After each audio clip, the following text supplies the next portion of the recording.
Good morning, everyone. It's Master Jose Torres coming to you live with the Martial Arts Experience. We're excited for our fourth season of the show, and today we have our fourth episode for this new season. I'm really excited. I know this is a little bit earlier time than we normally do, but hopefully we catch some of you guys on your way to work, or maybe at your work, and you're able to pop on this video podcast today. But today we have a special guest, a very good friend of mine. He's a phenomenal martial artist. He's a stuntman. He's an actor. He's like a jack of all trades. He's just a great guy. So I'm really, really excited to have him on now. So without wasting any more time, I'm bringing in Mr. Bill Pugh. How are you, sir? How is everything? Hi, how you doing? I'm doing great. Great morning. It's Friday. I'm glad you were able to join us today, Bill. I'm glad you were able to join us. Now, where are you at right now? Are you like in a tunnel or you're at the house? Where are you at right now? Well, actually, I'm at my house and I'm in my kind of war room. This is my with all my wardrobe and props and part of my stunt thing that I do is I have breakaway props, I have rubber weapons, all that kind of stuff. As a stunt guy, you need to have gear. So and then sometimes on set, if you're doing independent films, you need to bring your own clothes. So I have a cache of clothing. So I'm in my little war room right now. Awesome. Well, thank you for coming in today. We really appreciate it. Bill, let's talk a little bit about your history. So obviously you're a martial artist. Yes. Tell us a little bit about your history and how you got started in the martial arts. Well, it's a funny story. I was, born and raised in the 70s. I'm a little older than I look. My uncle, Joe Angelisanti, was a Vietnam vet of the Marine Corps. And he went to Okinawa and he met one of the old karate masters over there, Okinawan Kempo, Okay. Grandmaster Sakichi Odo. And then when he came back to the States, he hooked up with a guy named John Snyder. And if everybody knows their history in martial arts, Robert Triez is the founder of American karate. He brought back in the 40s, he was the father of, organized karate. So John Snyder was one of his guys. So it just so happened that I'm about 6 years old. John Snyder and my uncle brought Master Odo over from Okinawa, and they were having a seminar. And, he looks like Yoda from the Star Wars. Oh, wow. Like, he looks like Master Yoda. If you research him, look at a picture, he looks like Master Yoda. And I'm this little kid, and I'm like, wow, I'm little. And Master Odo, he was like 4'11". Wow. He was a small guy like Yoda. And I said, I want to be like that guy. So ever since then, I started training, and now 45 years later, I'm still doing Okinawan Kempo. Awesome. I had a lot of time with Master Odo, and I saw this little guy like me do things to people that shouldn't be able to be doing, shouldn't be able to do it. Pressure points, knockouts. He just was a phenomenal kata expert, weapons, he was, and it was so nice. And the funny thing about him, he had a gold tooth in the front. Wow. And he'd always say, very nice, very nice. He didn't speak good English. And John Snyder was one of his senior students in the world. So, and I still talk to him on a regular basis. I got to go to Okinawa a few times, see the dojo, and it's really being a part of history. And it just was sheer luck of, just like any martial artist, how do you fall into your legacy that, you're trying to pass on for your teachers? Right. So that's how you got started, Bill. And then what, yes. You know what I mean? How did it translate from 6 to what was your next step after that? So, I was obviously a young kid growing up as a teenager and going to the dojo religiously because my uncle was there. He was one of the head instructors there. So anytime Master Odo, Oyata Sensei, was another big sensei over there. When they would come to the United States, we would always be with them training. We would just start touring the tournament circuit. As a kid, going to the Dillman tournaments, the Ganster tournaments, um, uh, um, the ISKA tournaments, just all, because there wasn't a lot of organization like different. Now there's NAFMA, NASCA. There's all the U.S. Open. There's a lot of big tournaments. We used to go to the big tournament in Columbus, Ohio, a lot in the 90s. The Arnold Schwarzenegger Expo, and just started making a name for myself from then. Just training, competing, and I never thought I'd be where I am today. Right. Honestly, back then, I just loved fighting. I loved the art of martial arts. The history. Master Odo and my uncle John Snyder, they were real big on not just learning and teaching you the katas, the fighting techniques, but they wanted you to. I was forced to learn the history of where we come from. And not just Okinawan karate, but like Japanese karate, Korean karate, Chinese martial arts. So we had to learn a basis for everything so you know what you're talking about. Right. And not just be like, I don't know what I'm doing. Right. It's important, Yeah. Yeah. Now, Bill, did you start competing right away or how did you get into competitions? Well, actually, my first competition, I was 8 years old. And it was a Dillman tournament, and everybody knows Dillman from Reading, Pennsylvania. That's where I'm from. George Dillman. Yeah, George Dillman. And I'm still good friends with all of his kids. I see his kids all the time because they live in the local area. And I was so embarrassed because I did a kata called Wansu. Mm-hmm. It's intermediate level kata in our Okinawan karate. It's very similar to Empi in the Japanese style martial arts. And so I did it, but I did it wrong. Okay. And because I was so nervous, just like every other kid out there that's competing. And I did it 3 different ways. And I still can't. And I got second place. Well, that's not bad, though. Second place. That's awesome. For my first tournament. And they didn't even know. They thought I did an amazing kata. Wow. And they didn't know I was making mistakes, but I knew. I knew what I was doing. So, but I was nervous, So, and then, actually how I got into the film business was we were at a karate tournament. I don't know if you remember the Aaron Banks karate tournaments up in New York City. Yep. So I was there competing, and it was in the late 80s, early 90s. I think it was like 1990 we were up there, and I met a gentleman, Michael DePasquale, and he came up to me and was like, wow, man, that's really good. You should be in some of my films. And I'm like, okay, whatever. Right.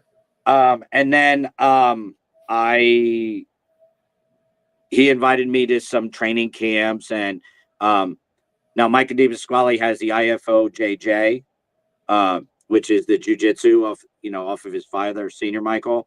Okay. And I really didn't know them, and because I only knew martial art senior masters from our organization and who we trained with. Right. We back then we didn't really branch out too much, going to other places training. We just trained. I was in the dojo 24/7. My mom would call my uncle up. Where's Billy at? It's 11 o'clock at night. Lights are, street lights are out. And you remember how it was back then. Your mama yelled out the front door, like, where you're at. You better be home before those street lights are on. Right. And, he's at the dojo. I was always at the dojo. So you were like And you were a gym rat. You were a gym rat. You lived there. yeah, I loved it. I loved it, and it just, everybody has their own niche. Everybody finds the love of their life, and I honestly, I just fell in love with martial arts. I just fell in love with it. Um, it, you know, it was rough growing up, you know. Um, my father died when I was 5 years old. Hmm. So a lot of people don't know that, So it was rough, He has the same name as me. Wow. So I'm a junior. So when we go to the grave, it's like I see my own name lying there. Wow. So yeah, it's a little, but it also gives me inspiration to do better Right. and to carry on and make him proud, Right. Just like we all do with our own families, Right. Right. Absolutely. And my uncle was a big part of my life without a father, and he was also my gumpati in the Italian world. He was my godfather and stuff like that. So it just worked out that, he was a Vietnam vet, Marine Corps, we're training, it was like another day at the office. Wow. And then my mom eventually remarried to a really great guy. He didn't do any martial arts or anything like that, but he was a really great guy. So, but I was like 14 or 15 when they got married. So we're training, we're always time. I'm always in the dojo. And then in 1991, I signed up for the Marine Corps. So I left right out of high school. I went into the delayed entry program. So I was training with the Marines with actually the Indian Battery 314 out of Reading. Wow. And I was training with them on weekends and after school and stuff. And then after the dojo, I would go there and train until I left for Parris Island. So that's all I wanted to do was be a warrior, and to join that brotherhood that, Marines are. And plus we're a little nutty, we're a little crazy, Right.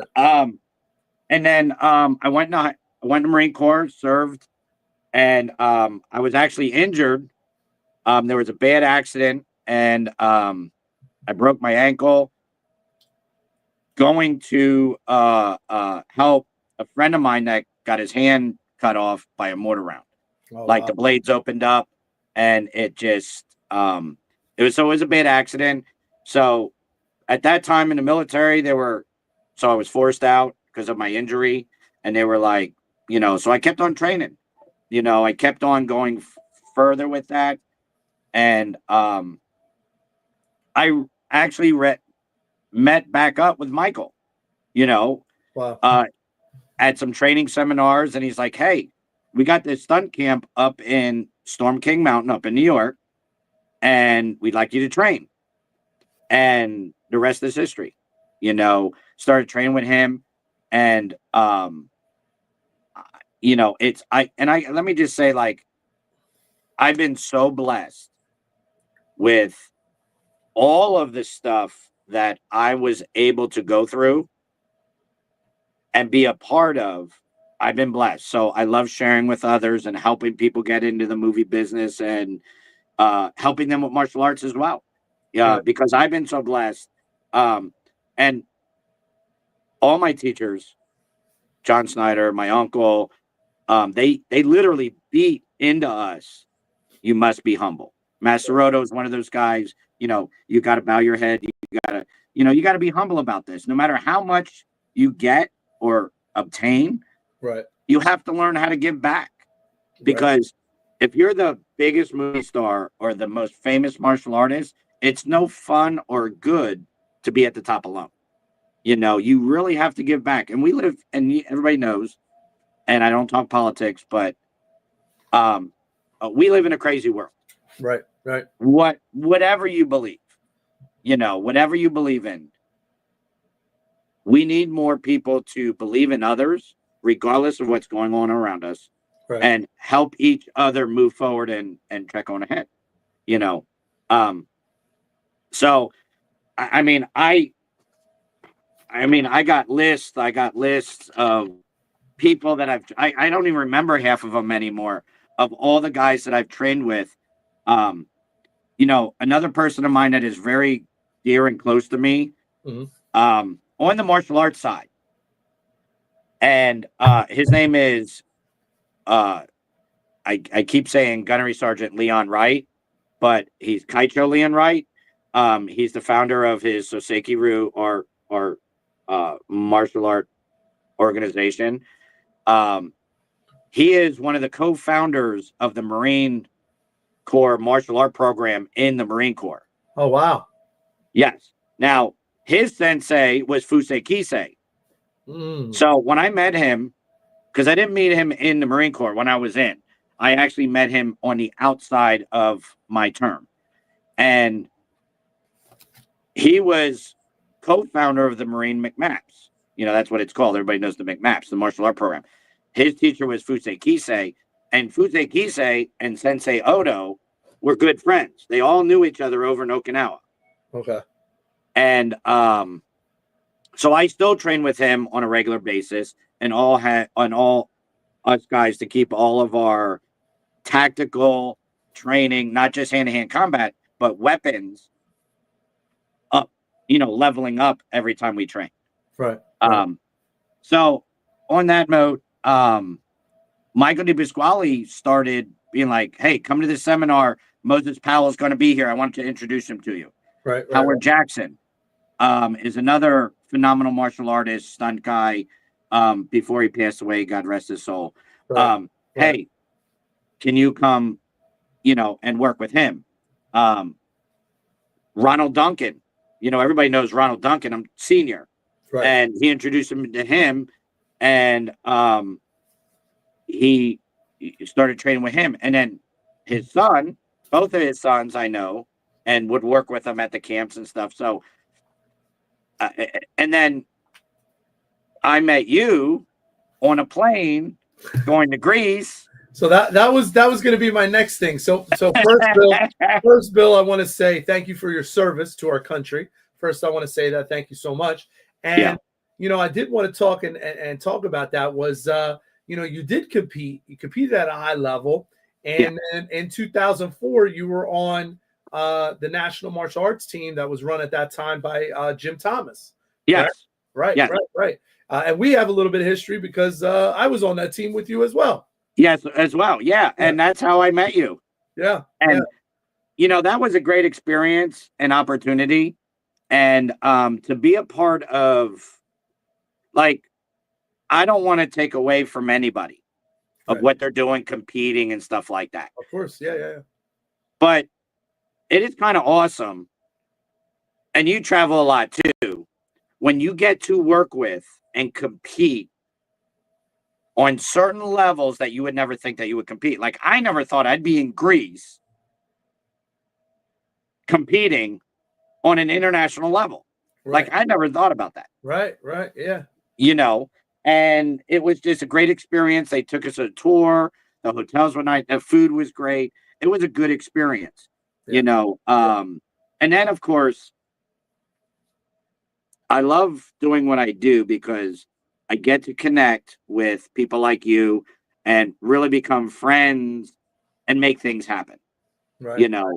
And you're always giving back, Bill, and I think that's important. You said that in your statement earlier, but I think that is so important, is to give back, because I feel when you put those seeds out and you start helping people, you're going to get blessed back. You're going to get it back twofold. And sometimes we do things just to do them, right? We do. Oh yeah, absolutely. You know what I mean? So no, and I think that's a great thing. But so your martial arts career is really taking you in different directions. You do own a school, right? The name of your school, if you could tell everybody what's the name of your school.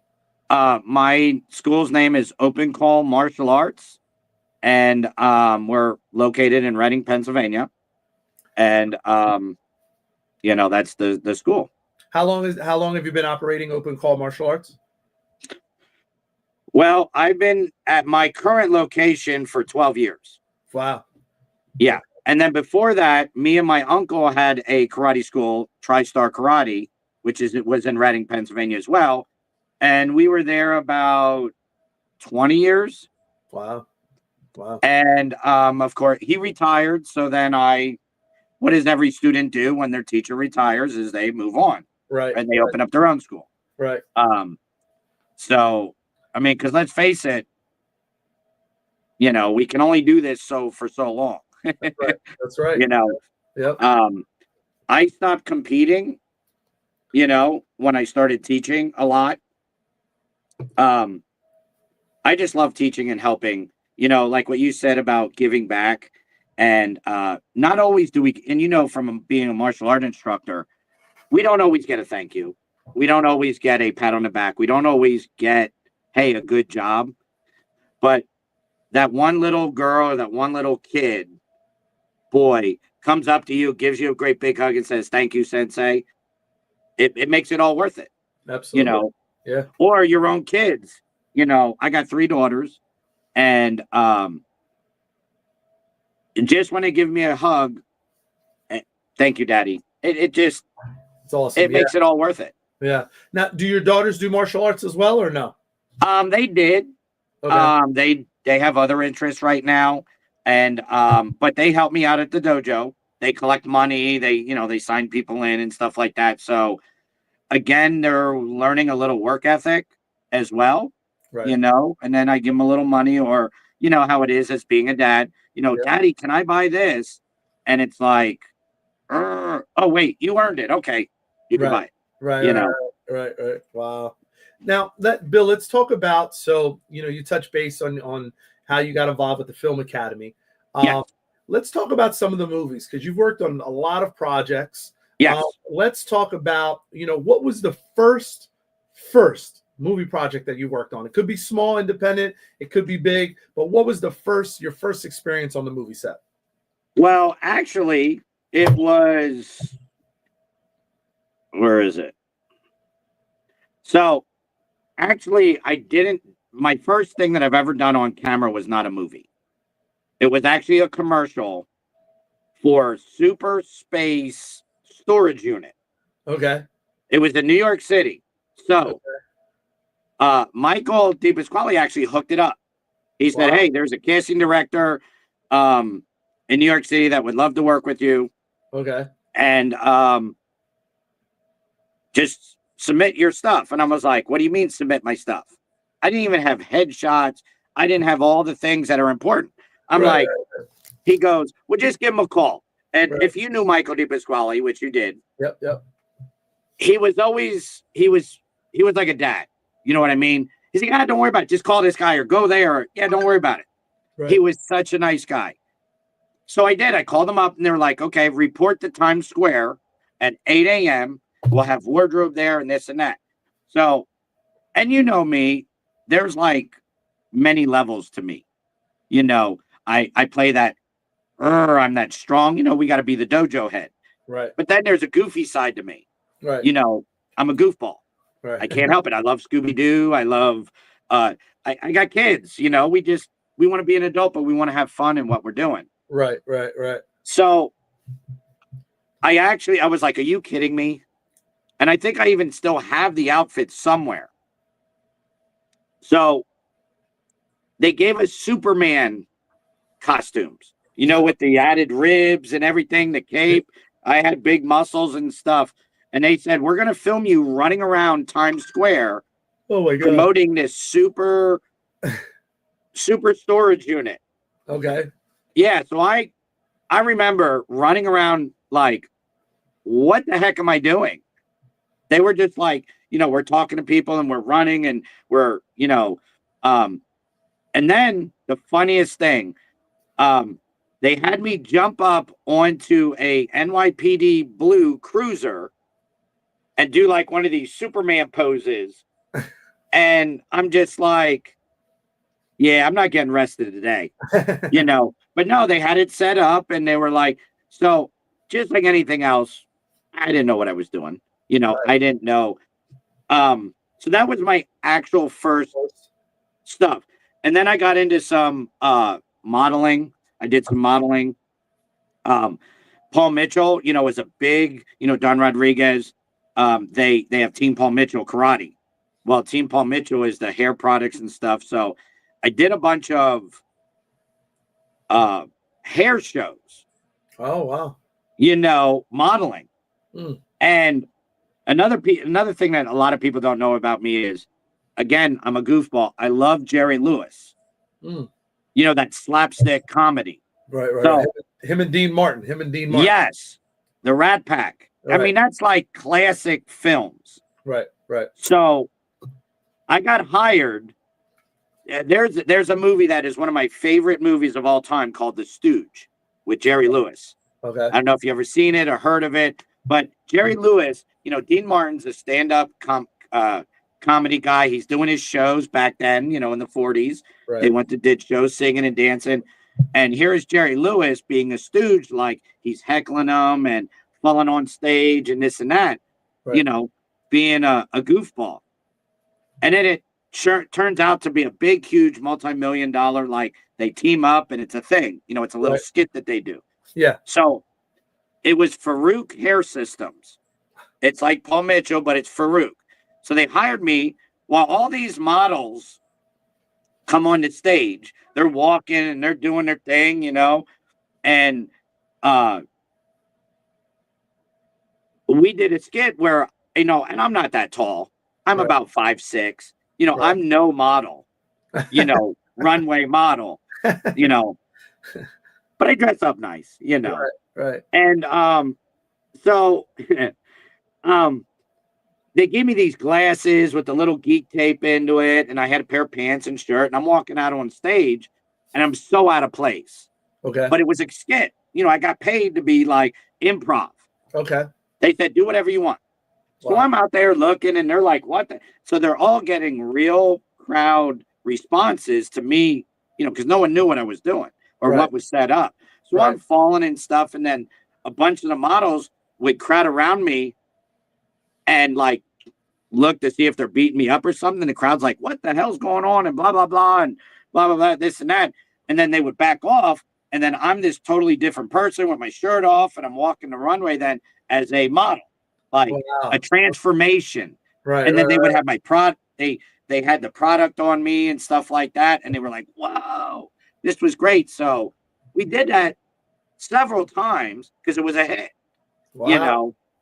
but then it stopped. And then, projects only last until they're over, and then you look for more projects. So I did a lot of training, to learn how to do the stunts and the falling and things like that. And I hope I don't get a lot of slack for this, but I got to say it, just because you're a good martial artist doesn't mean you're going to, it carries over to the film. Right. It is totally different. When you're throwing punches in close, that's going to look good on film. Right. Yep. You have to learn the transition to film, and that's one of the things. Again, I grew up in the 70s. I watched Bruce Lee, Enter the Dragon. I watched commentaries on him. They had to, slow him down because he kicked too fast or punched too fast, things like that. Right. It's entertainment. You have to understand it's not real. Right. So I started doing a lot of involvement with the Action Film Academy. And like I said, Michael, another one of my mentors who is a really nice guy, Art Camacho. Great. I started training with Art Camacho. Right. And because of Michael's like, here, he's going to do this with you and he's going to do that with you. And he is a really nice guy. And I learned a lot. It was funny. I was on set. Do you remember Eric Kovalevsky? Yeah, I know Eric very well. Well, I did, God rest his soul. Yeah, God rest his soul. He was a great guy. I was on set with his film, and Art Camacho was the director, and they broke a beer bottle. What was the name of that one? That was that the martial arts kid? No, this was. I'm looking for it. Eric did, I think, like 2 or 3 projects, right? Yeah, it was. I'm trying to look for. I got a list. Look, I got a list of movies and stuff that it's my resume, There you go. So what's the total amount of films you've been on, Bill? Do you know the number? What's the total now? Honestly, I don't know. It's in the hundreds. Really? Yeah, you think over 100 film productions. Wow. Oh yeah, it's well over 100. Because here's the thing, and a lot of people in the film business, you know, I'm sorry, I'm not Kevin Bacon. I'm not. I was a house painter, and hey, we want you to be a movie. Then all of a sudden, you become a big star. Right. You know what I mean? So, you got to put your time in. I was in.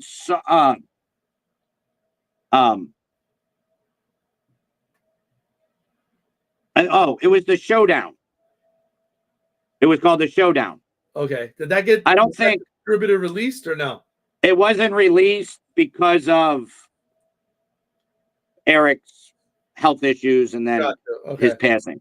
But like Art, I learned so much, and then he'd be like, "Bill, shut up. We're here to work." You know, he was very strict, and that's true. When you're on set, it's not about hanging out, taking pictures with with the famous movie star, and you're there to work. There to work to get a paycheck. So when it's downtime and you get that opportunity, great. But I didn't have that opportunity to become the big time star right off the bat. So, Amera Film Castings, Okay. which is out of New Jersey, I did a lot. They would call me up. I submitted my form to them. And back then, you had to take a piece of paper, put your headshot, tape it, and send it to people. Right. You know, they had, you know what I mean? It's not like now. You know what I mean? So there's a lot to know in the film business. And it's not like LA where there's studios. Right. You can walk up, audition.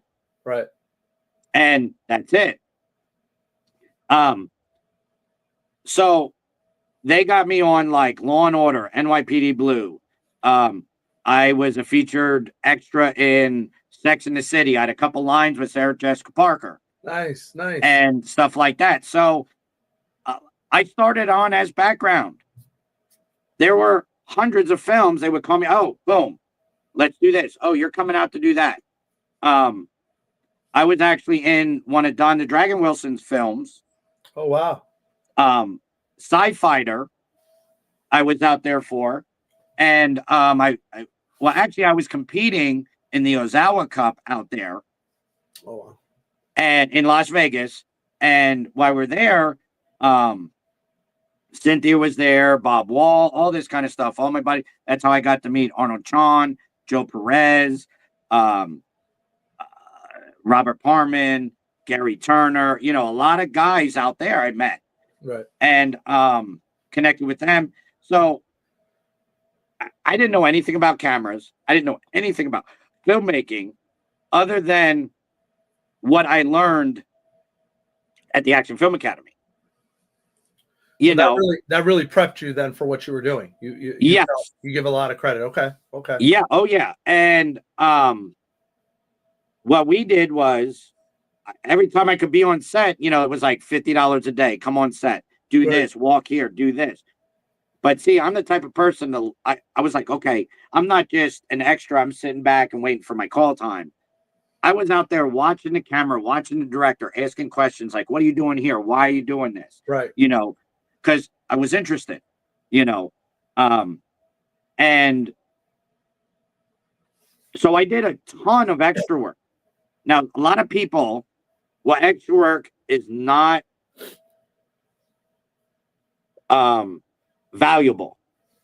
You know, it's, if you don't have speaking lines and you're not in a role, then you're not acting.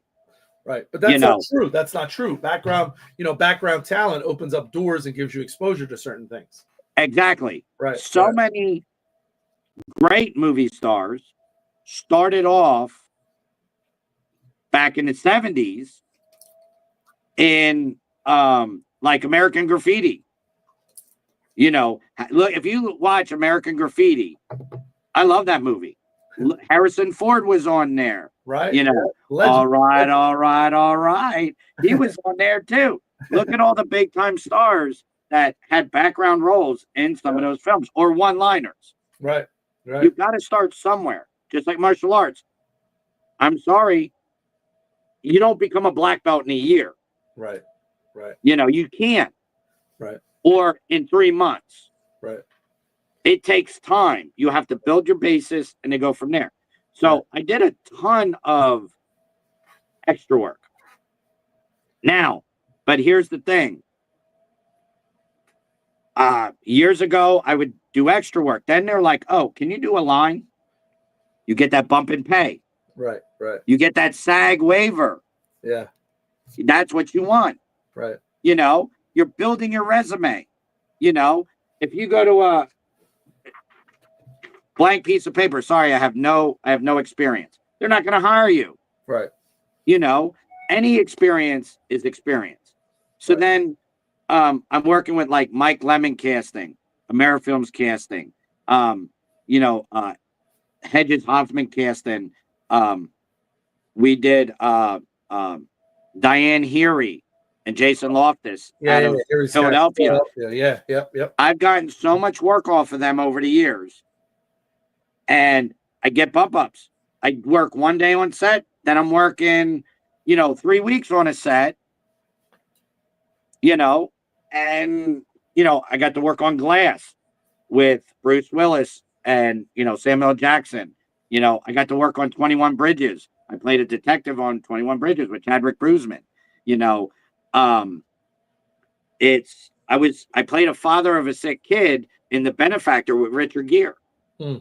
And it was and then you get to meet these guys and see how they work. And I was on Glass, and there was lots of different scenes that we're doing. And Bill, was Glass basically the biggest production at that time that you had been on? Not really. Oh, okay.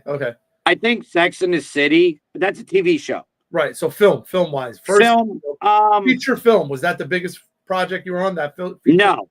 Okay.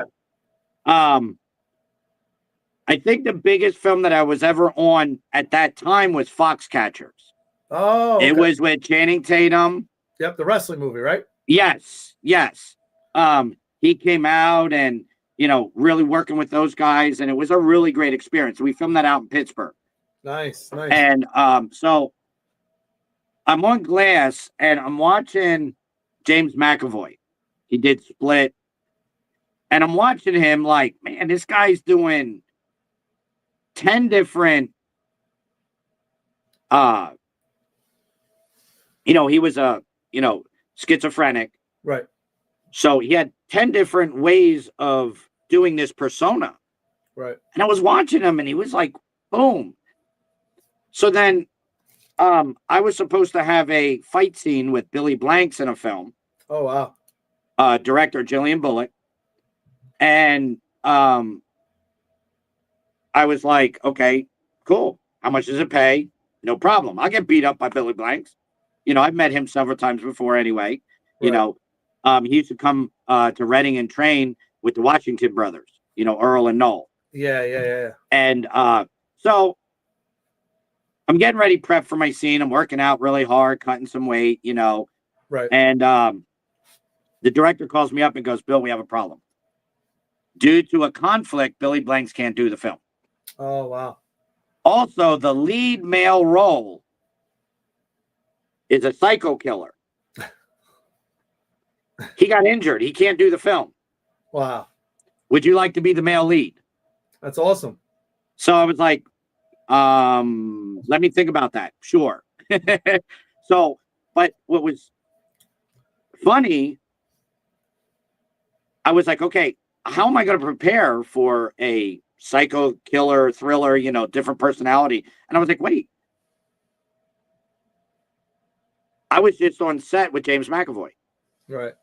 I was watching him do that scenes, and stuff like that. So I had a 74-page script that I had to memorize. Wow. For my lines and everything and the dialogue. And then I'm thinking how I'm going to do this. And it was funny, without giving it out, because it's out on YouTube and it's an independent film. What's the name of it, Bill? It's called A Cup Full of Crazy. Oh, okay. With Gillian Bullock. Okay. And we had a big showing in Philadelphia, and it was great. The cast of the Cosby, not Bill Cosby, but like Felicia Rashad, all the other kids were there to see the film. Wow. And it was great. They were like, Bill, man, you did a great job. So we're filming in this dark, dingy basement. Okay. and I got to be scary and creepy. I'm good at creepy. And it was funny. I heard, okay, stop, back to one, retake. And I'm like, listen, how many times am I going to have to do this? Because I'm in my own mind, Right. Right. And they said, well, the director kept jumping. So every time I do something, she would jump and put her hand on the camera. It would move the camera. Oh my God. So they missed the shot. They never got the shot they needed. Exactly. So they had to do it again. Oh, and it was funny because it was one of those things like, okay, I'm doing my job. Now do your job. Right. But it was because I just worked on one thing, I could relate. Oh, I saw that guy doing something. Then, I had to put my work into how I can method act into splitting my personality. And all. So I did some research, and it was, it was hard, but and then of course, when you're on set, you have to make sure that the people around you know that they're safe. Correct. Like this is not real.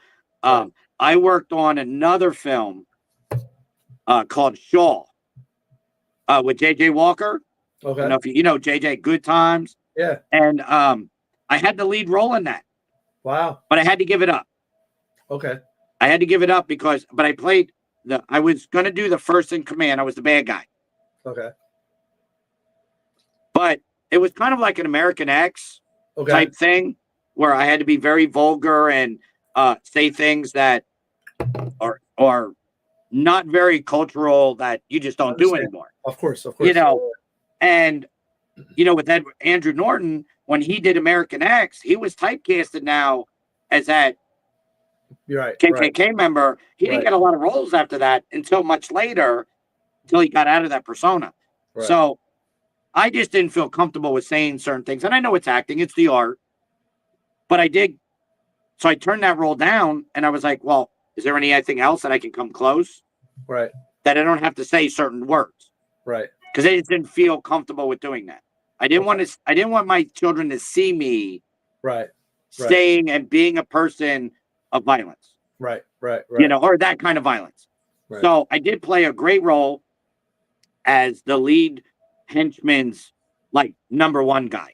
Oh, that's awesome. We actually switched roles. Okay. Because he was like, yeah, sure, I'll say whatever you want me to say. And I'm like, well, that's better you. So just learning from experience, and it was a great film, and working with a lot of great people, and I can't be blessed enough to keep working, and like I said, I've done some and then I was in Killer X as the creepy guy, Bill, if they have creepy guy in the dictionary, you are the guy there. Like that's a talent to play the creepy guy, Bill. That's all I'm gonna say. Well, it was funny. I want to be that mega superstar. I don't want to be always known as a creepy guy, but you can't. You gotta admit, you gotta have a creepy guy in every film. You gotta have a creepy guy, but someone's got to do the job. Somebody's got to do the job. But I'm very versatile. You're a good-looking creepy guy, though, Bill. That's what it is. You're that Model-esque creepy guy. So right. Hey, listen. I just came, or last week I was in New York with Arnold Chon, connecting with him and working with him, because it's always good to work with others in the field. Right. And here's one thing that most people, even when I do stunt coordinating and fight coordinating on set, like I'm the action director, people don't understand whatever role you have in, unless you're the main superstar. Your job, you're getting paid to make the other people look good. Right. It's not about you. Right. Yeah. I was on the set of Hustle with Adam Sandler. Okay. And I drove some cars for him. Nice. And and it was during COVID, so everybody's 6 foot, this and that. But we got a chance to talk to him, and you integrate, and you're and how do you do it? He's there in gym shorts and basketball. really down to earth. And I always want to emulate him, Keanu Reeves, staying humble in this business. Right. And, you know, it's like you got to be comfortable to get the best shots with the people around you. Right. I've worked with some actresses. I've worked with some actors. It's not comfortable on set. They're like, oh, look at me. Look at me. Why ain't I actor star? Why ain't I getting the big bucks? Can you help me do this? It's like, listen, it's not about you. We're all here doing the same thing. Right. Right. And the majority of it is you have to make that scene believable, Right. sellable, and want to watch over again. Right. Right. You know, that's the purpose of your job. Right. And, you know, that's why we're relaunching the Action Film Academy. So let's talk about that. And I think, you know, that's a great way we're gonna kind of wrap up this interview, is to talk about how things now are coming full circle for you, Bill, because you were a member and an active trainee in the Film Academy, and now you're full circle and you're relaunching the Action Film Academy. So let's talk about that. Let's talk about the relaunch and, you know, what your expectations, what your goal is with the Action Film Academy. First of all, Michael DePasquale got, you know, he got Rod Van Dam his start. You know, people that were a part of the Action Film Academy, like Joe Lewis, Bill Wallace, Joe Hess, you know, a lot of Ronald Duncan, you know, a lot of big time guys. And we are not taking Michael DePasquale's name out of it. You know, he passed away, God rest his soul. But we're relaunching this to honor his legacy, you know, because he saw something in all of us to connect, to make great films. So what we're doing is, me and Ross Greenberg, he's working on the websites now. We're getting, you know, there's a lot of logistics. There's a lot of moving parts when you're doing any type of film, which you know. Right. And what we're doing is we're going to be hosting throughout the year series of action, fighting, different stunts, falling, workshops throughout the year. Okay. We're also going to be doing certain levels of certification.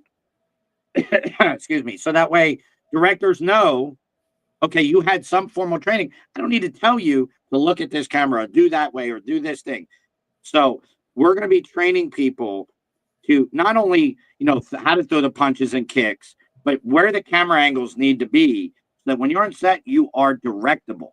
Right. Because that's a very vital skill that directors look for. Because if you're not directable, they're not going to use you again. They're going to be like, get off. Right. You know, or if you're willing to listen to what they want, because it's their show. So we're going to do we do a lot of props, breakaways, prop weapons, you know, tactical stuff. So, I mean, I've been in Servant with M. Night Shyamalan. I've been on Mona Lisa Smiles, Mayor of Easttown. So I play a lot of military police guys, tactical stuff, you know, so we want to give people the training that they need. Now, we're just trying to do our little thing. As far as, you know, there's a lot of other people in the business that they're doing the same thing we are, and that's great. We're just coming together because of our experience and moving forward. Right. Also, will we be providing a platform where there'll be a small fee to put your profile on our website to link everybody to those directors, investors, writers, filmmakers. One of my main guys I got to promote, Bold Media Films, you know, Bill and Darren. Great people. We do a lot of action shorts. Yeah, they're great people. So again, you have a script, but you don't have a director, or you don't have stunt guys or access. Who am I going to call? Right. And I've worked on sets where they're hiring just about anybody. Right. You know what I mean? Yeah. So it's like, no, we have the special guys. And you know me, you call me up too and be like, hey, Bill, can I get 3 guys? We need to be on set at this, day, that. And what happens? What do? I give you the work. I give you the warehouse. I Of, give you the pizza shop. I give you everything. Yeah. A lot of people don't know, and I'll tell them, for Killer X, Bill was an associate producer. I mean, and it was just, our relationship. But I mean, Bill, you were instrumental. Originally we were going to film all that stuff in Plymouth. In Plymouth, I told you, and you're like, hey, get this in Reading. I can get you this, that, and the other thing. So, it's about relationships, about networking. But, Bill, you're a wonderful guy, and very unselfish. You want to help everyone, and I appreciated that, because without you, we wouldn't have been able to. Killer X, I don't think would have been as successful because you were able to add a lot of production value and things to it. So, I publicly I'm thanking you, but so absolutely. Bill's a great resource. And just a great guy, you know what I mean? I mean, really, honestly, Bill, you're a great guy. So I thank you. Everything you did for us. So, Bill, well, that's why we're launching it, so that way we can connect with more filmmakers to hire us for your films, to make good films, right? And be safe on films as well, right? So we're going to be doing lots of stuff. We're going to have a relaunch party, and we're going to put it out to the public. When is the relaunch? Do you have a tentative date we can announce to everybody? Yes, we have a tentative date of March 28th. Okay. Which will be at Michael DePasquale's dojo in Riverdale, New Jersey. Okay. We want to do like a memorial thing, a meet and greet there, because you can never forget about who brought you into this world. Absolutely. Who brought you into this business and things like that. And then I don't have the address yet, but we are going to be at a house with beautiful grounds. I don't want to give out I want everybody to come and see where we're going to be. We're going to be doing some filming there. We're going to be doing some action stunts, showing you how to do films. And just real quick, I know we're running out of time. Yeah. But we're going to also be providing headshots, reels, resumes. Nice. Because, again, when I got started, I didn't know what a reel was. Right. I don't know what a headshot was. I didn't know all that stuff. There are hundreds of thousands of actors out there that are in the same boat, that are trying to do the same thing we all are. Right. We need to have a platform where we can provide that. Right. And we will be setting those things up as a community that we'll be setting up and grow from there. Bill, do you have an active website yet for the Action Academy, or you're working on it? The Facebook, Instagram, I just signed up on Alignable. I don't know, LinkedIn, so we're getting across the board with the social media. The actionfilmacademy.com is still under construction. I don't do IT work. And that's why Ross Greenberg is such a vital part of this, because he does all of that stuff. And that's why Michael gave us like our blessing, as far as, and Ed Shanley and Rocky and all his family gave us the blessing to take this and run with it, but we still got to make him proud. We got to, we got to live up to the name. And, so I don't want like, oh yes, I'm running this. No, it's not about that. It's about connecting everybody to have fun, making great films, and just loving the art, so everybody's a value. Even you, Jose, you're a valued part of our family, because I can't do what I do without you, and other people like you. So, and it's not like, oh, I'm being mushy. It's just, it's being real. Right. Give credit where credit is due. Right. Well, thank you, Bill. I appreciate that. So Bill, we are approaching the hour mark. Yes. So I would like to give you opportunity. Any final words, any tips you can give someone if they're like, look, I'm a martial artist, right? So they're like you and I, they're a martial artist, and they're like, hey, I want to try to get into the business. Obviously, we're going to tell everybody, reach out to Bill, reach out to the Film Academy, give them an email. But advice, free advice you could give if someone wants to, pursue this path. What this was the best advice in the world. And it comes from there. Do I have time to tell a funny story? You got a couple minutes. Okay.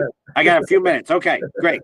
So I was on the set of Sex and the City, and Sarah Jessica Parker, Kim Cattrall, Matthew Broderick's on set, because that was Sarah Jessica's husband. Right. So everybody's like, back then I looked a little bit better, and I got to do it. How you doing? So I'm on set, and everybody's like, hey, are you Joey? I'm like, nah, I'm not Joey. I'm not Joey. Yeah, I'm Joey. What's up? How you doing? So I get this little tap on my shoulder. I turn around. It's Matt LeBlanc. Oh, wow. He's like, how you doing? I was like, oh, I'm so sorry, sir. He's like, no, no, no. So the best advice he gave me, you know how some people say, if I'm not a big time star in 5 years, I'm done. I'm done. Right. Don't put limits on yourself or your abilities or your skills. Don't give time limits. Now, I think it's very important that you have goals and writing things down as lists of things that you need to get done. Right. But I've been in this business for 30 years, and I'm no Tom Cruise. You know, I'm not making $1 million set. But one of my good friends, too, Silvio Simac, I got to work with him on Warrior Island as well. And I'm in constant contact with him. Again, all these people say to me, do not give up. Right. Do not give up. Keep searching for the next project. Right. Be humble, be blessed, but don't give up. That's the main thing. Keep pressing. Just because you get turned down for 100 jobs, guess what? That next project you get hired for is right around the corner. It's on that 101st. Right. But you never know what your abilities can do if you stop at that 100th audition. Wow. You never know. Yeah.